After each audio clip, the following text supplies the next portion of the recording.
పల్లె పిలుపు చలో ఆంధ్ర న్యూస్కు స్వాగతం. ఈరోజు ప్రధానాంశాలు.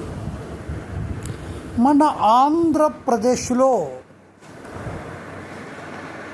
బ్రాహ్మణ కార్పొరేషన్ ఏర్పాటు చేయబడి ఉంది. దాని ద్వారా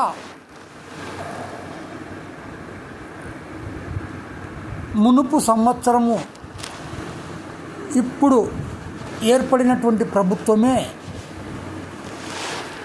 ఎంతో క్రమబద్ధంగా నడిపించడం అనేది జరిగింది. అయితే ఈ యొక్క బ్రాహ్మణ కార్పొరేషన్ నుండి ఎంతమంది బ్రాహ్మణులకు లబ్ధి కలుగుతున్నది అన్నది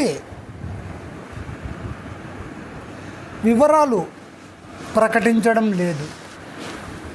అంతేకాకుండా బ్రాహ్మణుల వ్యాపారాల నిమిత్తము ఒక కోఆపరేటివ్ సొసైటీ కూడా ఏర్పాటు చేసి ఎంతోమంది దాతలు నిధులను కూడా డిపాజిట్ చేయడం జరిగింది.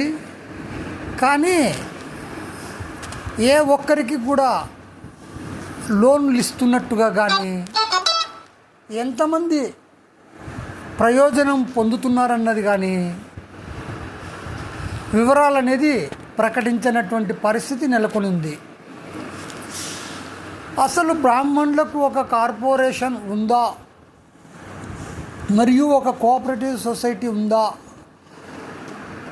అన్నది మాత్రము బోర్డులు మాత్రం కనపడతాయి, కానీ ఎలాంటి లబ్ధి కలుగుతున్నది అన్నది ప్రకటితం కాకున్నటువంటి పరిస్థితి నెలకొనింది ఆంధ్రప్రదేశ్లో. మరి ఆంధ్ర రాయలసీమ ప్రాంతాలకు లబ్ధి కొరకు ఏర్పడినటువంటి ఈ యొక్క వ్యవస్థలు ఏ విధంగా పనిచేస్తున్నాయి అన్నది తెలియపరచకపోవడం అనేది చాలా బాధాకరమైనటువంటి విషయం. బ్రాహ్మణులలో చాలామంది నిరుపేదలు జీవనమునకు కొనసాగించలేక ఇబ్బందులు ఎదుర్కొంటున్నటువంటి పరిస్థితి నేడు నెలకొనుంది. ఇటువంటివన్నీ కూడా బ్రాహ్మణ పెద్దలు